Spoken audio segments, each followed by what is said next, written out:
Olá, boa tarde. Por causa da pandemia da Covid-19, muitas cirurgias deixaram de ser realizadas desde o ano passado no país. Em muitos casos, pela necessidade das redes hospitalares em concentrar o atendimento nos pacientes com Covid-19. E sem cirurgias e procedimentos, muitas pessoas então recorreram aos tribunais. O Conselho Nacional de Justiça estuda iniciativas para evitar o aumento da judicialização na saúde. No Jornal da Justiça de hoje, vamos falar sobre essas iniciativas. Confira agora outros destaques.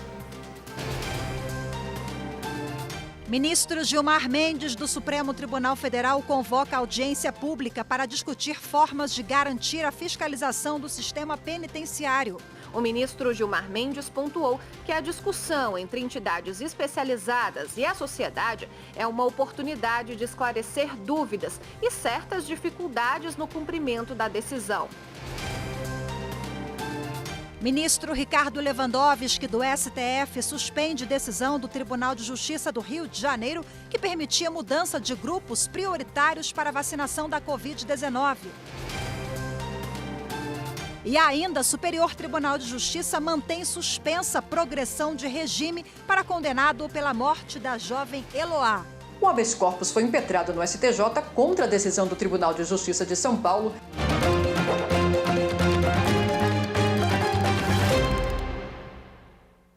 O ministro Ricardo Lewandowski, do Supremo Tribunal Federal, suspendeu decisão do Tribunal de Justiça do Rio de Janeiro que permitia mudança de grupos prioritários para a vacinação da Covid-19.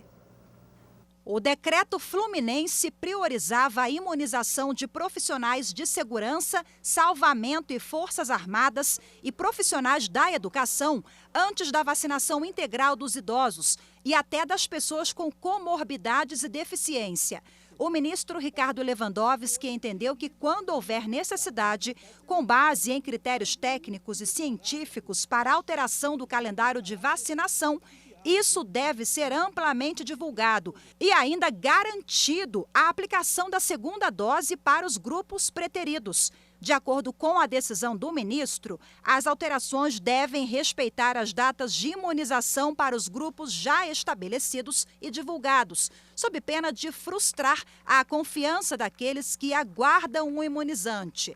O ministro Lewandowski disse ainda caracterizar improbidade administrativa dos gestores da saúde pública, caso sejam desperdiçados recursos materiais e humanos já investidos na campanha de vacinação inicial. E agora vamos falar de fake news. É falsa a informação de um vídeo que circula nas redes sociais sobre suposta decisão monocrática do ministro Alexandre de Moraes do Supremo Tribunal Federal, dirigida ao presidente da República, Jair Bolsonaro. O vídeo de quase 10 minutos foi disparado por um canal não jornalístico de troca de mensagens e mostra um suposto inquérito de número que não existe.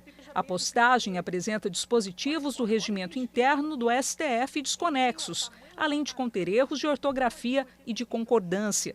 Na suposta decisão, o ministro Alexandre de Moraes teria proibido Bolsonaro de tomar medidas que violem os princípios constitucionais e causem ruptura institucional, como intervenção militar, golpe de Estado, intervenção nos demais poderes e uso das Forças Armadas para a proteção do Poder Executivo.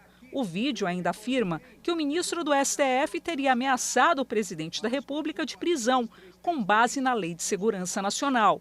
Diante de mais um caso de fake news envolvendo ministros da Suprema Corte, o STF reitera o alerta para a importância da checagem de informações suspeitas, como forma de evitar a propagação de notícias falsas. Para conscientizar a sociedade sobre o tema, o Supremo lançou a série #Verdades do STF. No site da Corte é possível conferir as últimas checagens de notícias falsas. E o ministro Gilmar Mendes, do Supremo Tribunal Federal, convocou audiência pública para discutir formas de garantir a fiscalização do sistema penitenciário. Essa medida foi motivada pelo habeas corpus coletivo concedido pela segunda turma do STF, que determinou a prisão domiciliar de pais ou responsáveis por crianças menores de 12 anos e pessoas com deficiência. A convocação da audiência pública foi aprovada pela segunda turma no mês passado, quando os ministros analisaram o pedido de extensão do habeas corpus que, em outubro de 2020, determinou a prisão domiciliar de pais ou responsáveis por crianças menores de 12 anos e pessoas com deficiência. O ministro Gilmar Mendes pontuou que a discussão entre entidades especializadas e a sociedade é uma oportunidade de esclarecer dúvidas e certas dificuldades no cumprimento da decisão. Além disso, segundo ele, o debate é necessário diante da escassez de informações e resistência dos órgãos criminais de implementar a jurisprudência do STF. A discussão deve abordar mecanismos que devem ser implementados no sistema penitenciário para permitir o cumprimento do habeas corpus coletivo, as sanções por descumprimento da determinação e o impacto da decisão na superlotação carcerária. A convocação destaca ainda a importância de colocar o tema em pauta, pois se trata de garantias fundamentais das pessoas presas.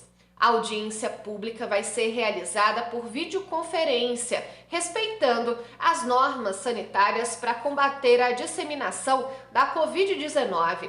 A transmissão ao vivo vai ser pelo canal do STF no YouTube, pela TV Justiça e pela Rádio Justiça.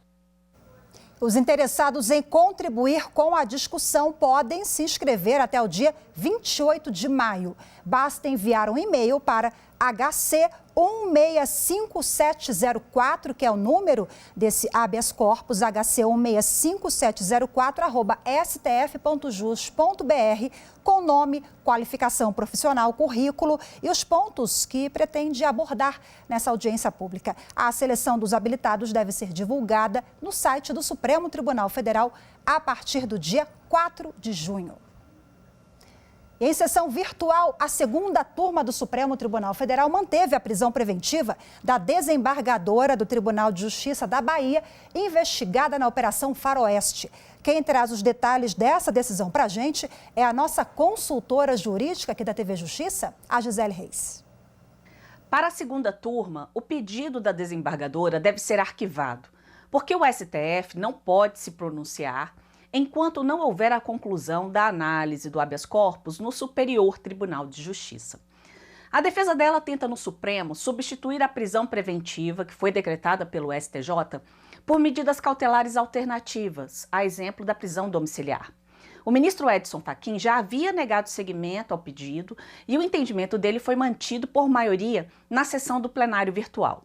A segunda turma do STF não encontrou ilegalidade na decisão que determinou a prisão preventiva da desembargadora, porque ela interferiu na colheita de provas, descumpriu ordem judicial de não se comunicar com servidores do Tribunal de Justiça da Bahia e orientou a destruição de elementos probatórios. A desembargadora Lígia Maria Ramos Cunha Lima, do Tribunal de Justiça da Bahia, está sendo investigada por integrar suposta organização criminosa que atuava na venda de decisões judiciais para regularização fundiária na região oeste da Bahia. Os fatos foram revelados pela Operação Faroeste, que investigou a prática de crimes de corrupção passiva, lavagem de dinheiro e organização criminosa. As apurações apontam que o grupo atuava no judiciário baiano e era integrado por magistrados, servidores, advogados e particulares que negociavam decisões envolvendo a posse de terras no estado. Com essa decisão, a desembargadora permanecerá presa no núcleo de custódia do 19º Batalhão da Polícia Militar do Distrito Federal. O ministro do Superior Tribunal de Justiça, Sebastião Reis Júnior, manteve suspensa a progressão de regime para Lindbergh Fernandes. Ele foi condenado a 39 anos de prisão pelo assassinato da jovem Eloá Pimentel em outubro de 2008, em Santo André, São Paulo.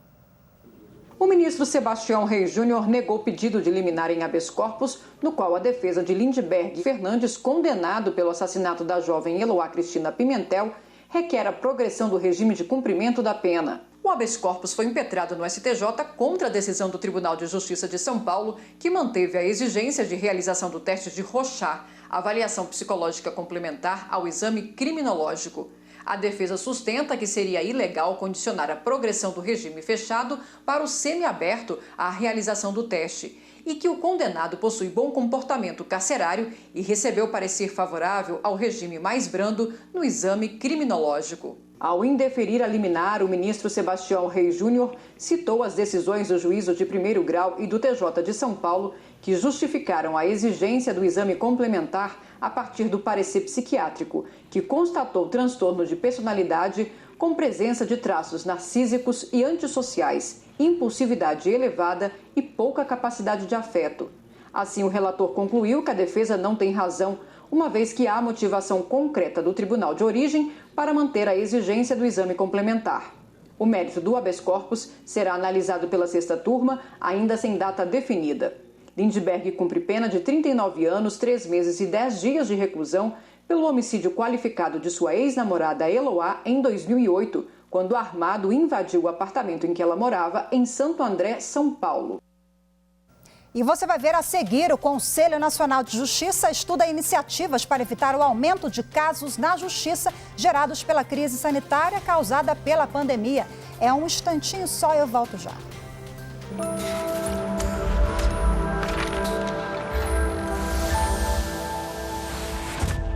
A Constituição Federal, nossa Carta Cidadã, foi uma conquista do povo brasileiro após uma série de lutas. Sua elaboração foi essencial para a organização e implementação dos direitos e garantias fundamentais dos cidadãos. Agora, é preciso pôr em prática suas normas programáticas, norteando as ações políticas do Estado, a fim de atender às necessidades e os anseios do povo brasileiro.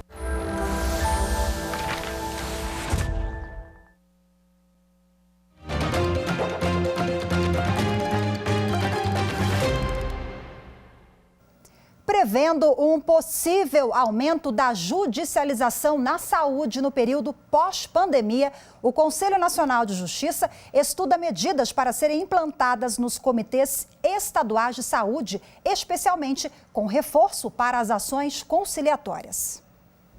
O coronavírus veio para mudar a rotina de todo mundo. Nos hospitais, o foco foi o tratamento da doença. Com isso, outros tratamentos médicos foram suspensos.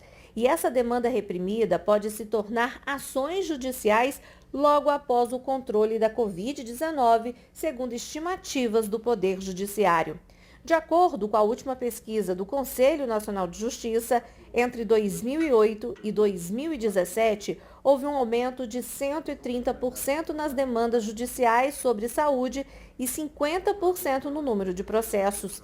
E nos últimos 4 meses deste ano, em razão da pandemia, esse número subiu ainda mais. Para evitar mais ações judiciais, o CNJ, por meio dos Comitês Estaduais da Saúde, estuda maneiras para o sistema de justiça e o de saúde promoverem um diálogo conciliador. O compartilhamento de informações para enfrentamento à Covid-19, protocolo clínico, habilitação de leitos de UTI e monitoramento da capacidade dos hospitais já são medidas adotadas entre os poderes executivo e judiciário. O CNJ também aprovou uma resolução que estabelece a padronização e a reestruturação dos comitês estaduais de saúde. A expectativa é que seja possível identificar e solucionar falhas de políticas públicas locais. Outra medida do CNJ para a qualificação das decisões judiciais é a recomendação aos magistrados para utilizarem informações técnicas de medicina disponibilizadas na plataforma Natijus Nacional. Uma ferramenta digital que fica no site do CNJ e contém notas com evidências científicas e ainda promove a interação de juízes com médicos especialistas para respaldo técnico na análise de processos. E para repercutir o assunto, eu converso agora ao vivo com a advogada Liliane Andrade. Olá, Liliane, seja muito bem-vinda. Boa tarde para você.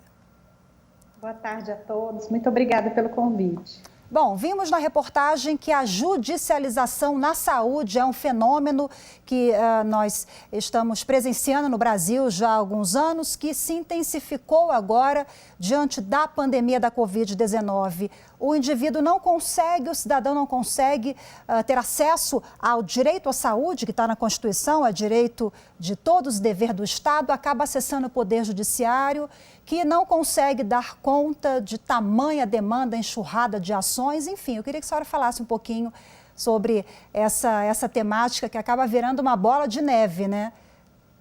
Exatamente. Toda vez que uma decisão individual é tomada em detrimento do coletivo, a gente afeta o equilíbrio do sistema e isso torna que os planos de saúde fiquem cada vez mais onerosos. As concessões de ações individuais, de decisões individuais, elas não foram previstas em estudos que levam à determinação do preço. E aí a quebra de uma seguradora é mais maléfica para os segurados do que para os gestores. Isso porque o equilíbrio do sistema de saúde, quando os custos são repartidos de maneira proporcional pelos participantes, justifica, por exemplo, a cobrança de preços mais elevados para os idosos. O orçamento da saúde nem sempre é suficiente para prestigiar políticas públicas e a falta de recursos não permite cumprir decisões judiciais que ultrapassam o planejamento local. Eu acho que o plano de saúde, por exemplo, está lá no topo do ranking, né, das reclamações. Dentre as reclamações, a falha nesse atendimento. Bom, é possível reduzir esse número de processos? Nós vimos na reportagem que o CNJ, o Conselho Nacional de Justiça, está montando toda uma estratégia, um mecanismo para diminuir a judicialização via acordo, mediação. É um caminho interessante e necessário?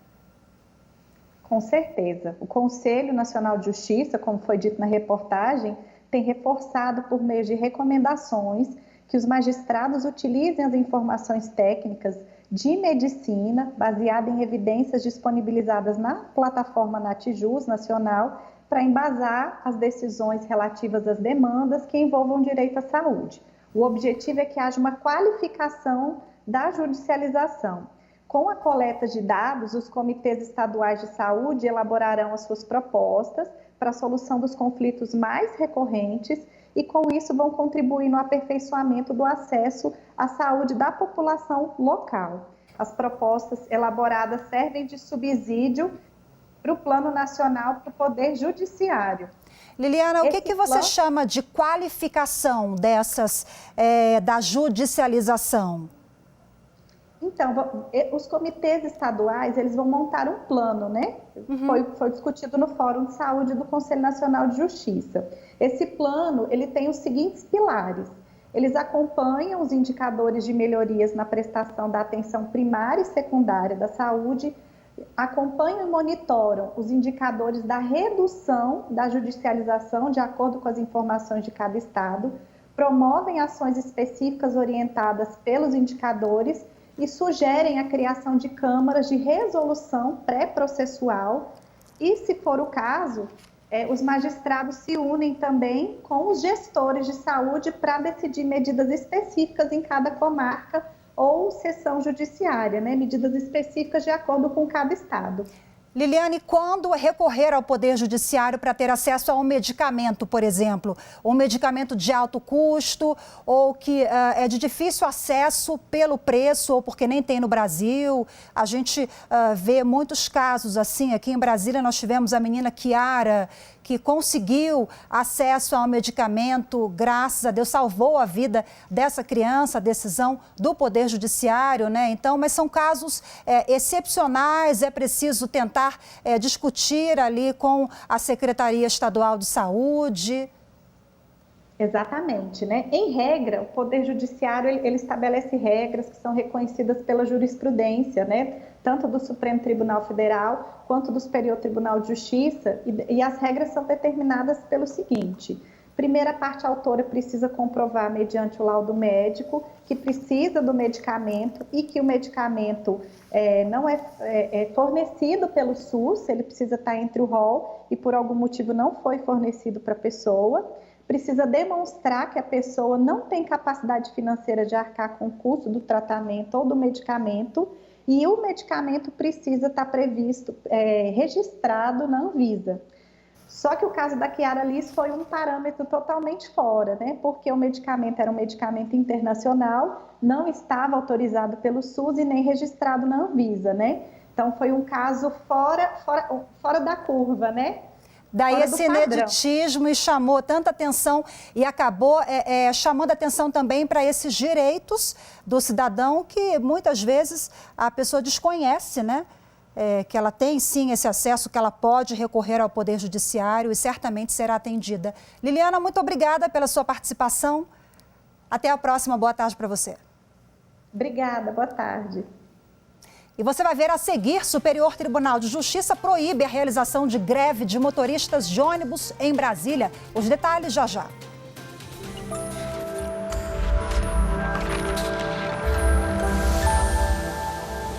A Constituição Federal consagra importantes princípios de ordem econômica, entre eles da livre iniciativa e da livre concorrência, que asseguram que todos poderão participar do mercado, utilizando-se em regra de todos os instrumentos lícitos de competição.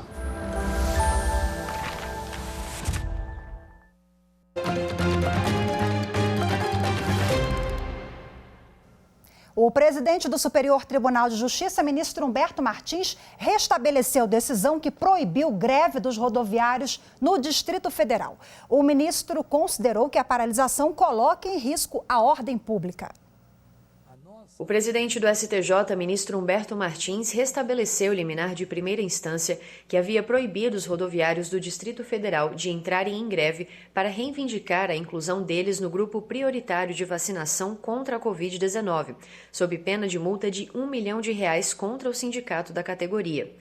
O governo distrital informou que, após pressionar para alterar a escala da vacinação, o Sindicato dos Rodoviários do Distrito Federal promoveu a paralisação de 100% do serviço de ônibus. O governo chegou a conseguir uma liminar em primeira instância para impedir a paralisação, mas ao analisar recurso do sindicato, uma desembargadora do Tribunal de Justiça do Distrito Federal e dos Territórios suspendeu a decisão, afirmando que a competência para o caso seria da Justiça do Trabalho. Na petição ao STJ para suspender essa decisão da desembargadora, o governo do DF argumentou que o serviço de transporte público é essencial e deve ser disponibilizado sem interrupções. Acrescentou ainda que a paralisação parcial ou completa do transporte público agrava a situação da pandemia, porque obriga os trabalhadores a circularem em veículos lotados. O presidente da Corte, ministro Humberto Martins, destacou que nos assuntos vinculados ao combate da Covid-19 é especialmente importante respeitar a presunção de legitimidade dos atos administrativos do Poder Executivo, sob pena de se desordenar a lógica de funcionamento regular do Estado na prestação do serviço de saúde e, por consequência, dos demais serviços públicos que estejam relacionados. O ministro entendeu assim que a interrupção do transporte coletivo de passageiros representa risco à ordem pública e que não há qualquer ilegalidade no plano de vacinação organizado pelo Distrito Federal. Em Minas Gerais, a Justiça desenvolve ações que contribuem para estimular a educação de crianças e adolescentes. Em Contagem, 460 celulares apreendidos em um presídio foram doados a alunos carentes da rede pública. A educação é um direito fundamental previsto na Constituição de 1988. É importante para garantir o desenvolvimento humano, como destaca o segundo vice-presidente do Tribunal de Justiça de Minas Gerais, desembargador Tiago Pinto. A dignidade na possibilidade de adquirir conhecimentos técnicos e se desenvolver como pessoa.